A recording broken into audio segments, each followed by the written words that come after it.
How are you, everybody? This is the Monday Morning Podcast. It's a little bit late because I was out celebrating Mother's Day. I realized for the 9 millionth time in my life, I am not a museum guy. Unless it's like a museum of cars, drums. I would literally enjoy seeing a museum of refrigerators that started with ice boxes, you know, and they just, you know, oh, back in the 19 fucking teens, the first motorized cars brought ice box down the street. Get your fucking ice here. You tuberculosis cunts, get your ice here. Right? Watch one of those things. I went to the Harley Davidson Museum. I obviously enjoyed that. You know, but I'm not a headphones guy. You know, you get to the fucking museum.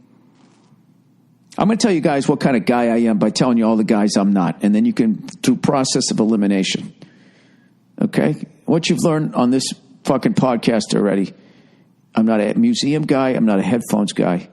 And a few podcasts back, I told you I was a breakfast guy. All right?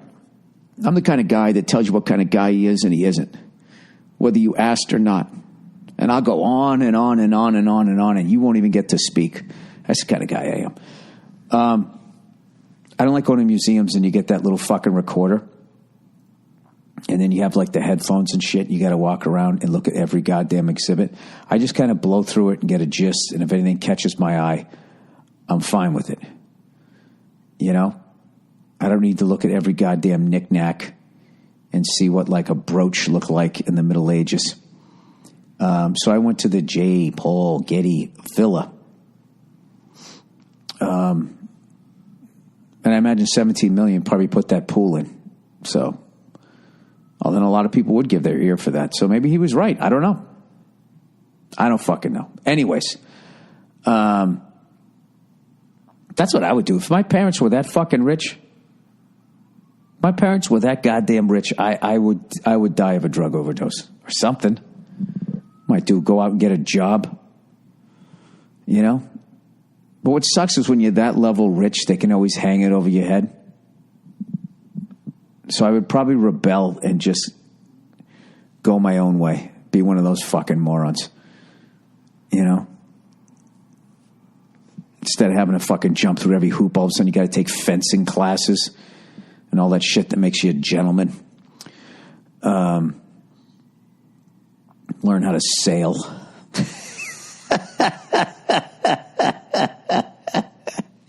You know, all that rich white shit that if you're in a fucking will, you know what I mean? First of all, someone that has that amount of money, for the most part, you know, as far as the movies tell me, when I sit there eating, you know, I don't eat gummy bears. I always go with the fucking peanut M&Ms.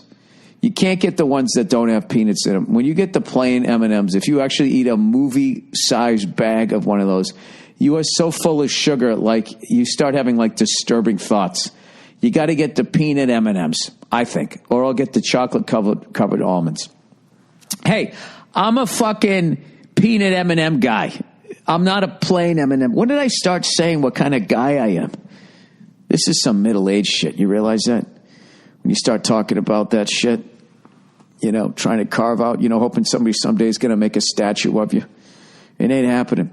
Do you realize how many people you have to kill and oppress in order to get a statue made out of you? You know, if you don't have an athletic ability. But even then, you got to crush a lot of homers, dunk a lot of balls, score a lot of goals, throw for a bunch of touchdowns. You got to do a lot of shit to get a statue. Everything's a lot. So if you're in power, you have to oppress a lot of people. You have to kill a lot of people, you know, or maybe die tragically. It's not worth it. You know what I mean? Even if you're like fucking one of those athletes that gets a statue, because then what happens? You know, you missed your kids growing up. While you were out there fucking, you know, getting your Gordie Howe hat tricks, what were they doing? Huh? They were out there getting kidnapped, getting their ears chopped off. So, you know, I guess what I'm trying to say is it's a price that everybody pays. Yeah, so I went through that museum, and the only thing I liked, they had a giant ball of Play-Doh that for some reason took somebody 20 years to put together. And I can't imagine how much their significant other must have complained. You know? I know, as a guy, I don't know if my wife just started doing that with the Play-Doh. After a while, you'd be like, ah, well, it keeps her happy. You know? She's I was going to say she's out of my hair, but I don't have any.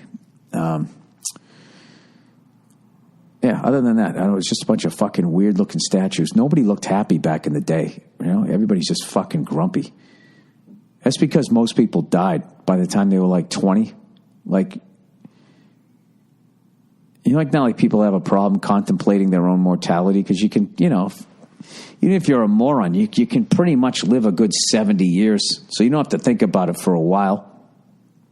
You can stand there on your smartphone, right? As you take a picture of the menu and then text, what should I get, to your fucking boyfriend or your girlfriend, whatever your deal is.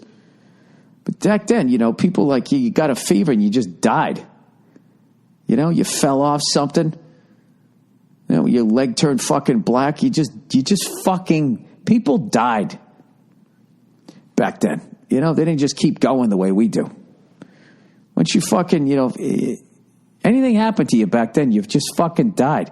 Mothers giving birth died. Babies in them died. 2 for 1 right there, you know. It really is amazing. You really have to appreciate the level of fucking that has been done globally for us to get to this level. I guess maybe it's science, you know, coming up with aspirin and shit like that. You know, this is even dumb for me. I'm literally stepping outside myself listening to this. Here's a funny story for you. Real quickie, all right? Last night I went down to the Comedy Store. They had the memorial ceremony for Mitzi Shore, the woman who started the Comedy Store and ran it for decades. And basically because of what she did, I got to all of these comedians that I watched that made me want to be a comedian was because that she started the place and looked out for them and all of that stuff. So I had to go down there. You know, even though I only met her twice. One time I didn't really even meet her. I was auditioning for her. And they were like, this is Mitzi Shore, and she barely looked at me. And I went up on stage, and I don't even know how much time I did, but she was gone by the time I got off. And her review was, he isn't ready. As much as that pissed me off, she was right. I wasn't ready. And then years later, I got in, and I talked to her briefly. So, you know, I didn't want to go up. You know, I hate when people go up on a memorial service and talk when they didn't fucking know the person. So, unfortunately, I didn't get to know her. But I definitely more than profited off of all the work that she did and all the comics before. So thank you to all of them. So anyway, so I'm down there and, you know, I'm getting to watch all these people talk and tell all these hilarious stories about Mitzi in the Comedy Store back in the day. And this person comes up to me and goes, hey, you know, I guess like an audience member or something. I was at, you know, comedy groupie or some shit was going, hey, I was in fucking, I was at your show the other night. Were you trying out a bunch of new stuff? I said, you know, a few things here or there were new, but, you know, for the most part, you know, it's proven stuff. And she goes, what about that Me Too stuff? And I said, oh, no, I've had that since, you know, shit started going down.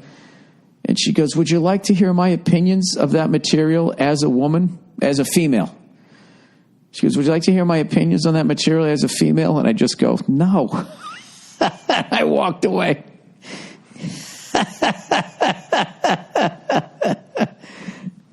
I just love that. Would you like to hear my opinions as a female? What does that mean, as a female? You are a female. Could you give me your opinions as a hermaphrodite? You know, how would you do that? I have no idea. I don't. I'm sure that person is a nice person. I didn't take offense to it, but it was one of the easiest questions I've ever had to answer, and I just walked away. And to her credit, she laughed, and I just walked away. But I think that's just a symptom of, you know, just the internet. Now you can comment on fucking YouTube videos. You can comment on fucking. You know, fucking spew every thought you ever fucking have on a podcast. I'm literally talking to myself, so maybe that's what the fuck it is. But I've never in my life, I've never had a conversation like that. It was fucking bizarre. Oh, yeah, by all means. Why don't you punch up my shit? That's what I was waiting for. A complete stranger to help me out with my act. Could I have a complete stranger's set of eyes on this shit? And by the way, the material I did, it fucking killed. It fucking killed that night. Let me guess, your opinion is you didn't like it? Oh, maybe that's why I'm doing it. If you haven't noticed, I'm kind of an asshole. Anyways, plowing ahead. Did anybody watch the F1?